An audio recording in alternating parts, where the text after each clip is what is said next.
जी, नमस्कार दोस्तों। आप लोग के छोटे भाई मैं शंकर लाल बिहारी। तो आप लोग देख सकते हैं एक नया खुशखबरी लेकर हम आए हैं। जो पवन सिंह की टीम में रहते थे, जो मैं आपका अपना दीपक राजपूत। कैसे हैं आप लोग? मैं जल्दी सोशल मीडिया पे कुछ बोलता नहीं हूँ, बट मेरे वीडियो पे मैं देख रहा हूँ 2-4 दिन से बहुत नेगेटिव कमेंट आ रहा है। मैं उन कमेंटों का भी जवाब नहीं देता, लेकिन अपने चाहने वालों के लिए एक संदेश दे रहा हूँ। कमेंट कर कौन रहा है, कमेंट में कह क्या रहा है, ये देखिए। कमेंट ये है कि तुम पवन सिंह को धोखा दे रहे हो, तुम दूसरे किसी सिंगरों के ऊपर क्यों वीडियो बना रहे हो, तुम गद्दार हो, तुम्हें पवन सिंह अपनी टीम से बाहर निकाल देंगे, हम तुम्हें अभी अनफॉलो कर रहे हैं। अरे भैया ऐसा क्यों?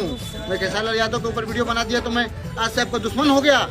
मेरा यहाँ कोई खर्ची नहीं चलाता है, ठीक है। मैं जिस विभाग से रिटायर होकर आया हूँ ना, मुझे एक वरदान मिला है जो मैं अपनी जिंदगी हंसी खुशी में काट सकता हूँ। मुझे किसी के सामने झुकने की जरूरत नहीं है, ठीक है। रही बात कलाकारों की ना, तो कलाकार की कोई जाति नहीं होती।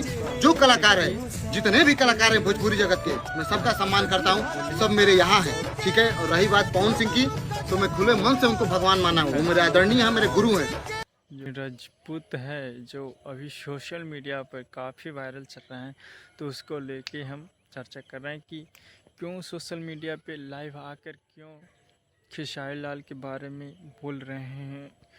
और देख सकते हैं कि जो पवन सिंह के बारे में, जो पवन सिंह साथे रहने वाले थे, उन्हीं के साथ है क्या हुआ और क्या क्या बोल रहे हैं, जो आप लोग इस वीडियो में सुनिए। और सबसे पहले भाई लोग, आप लोग इस चैनल पर न्यू हैं तो सबसे पहले आप लोग सब्सक्राइब कीजिए, आप बेल आइटम घंटी को ऑन कर लीजिए कि सबसे पहले आप फिर वीडियो पहुंच जाए।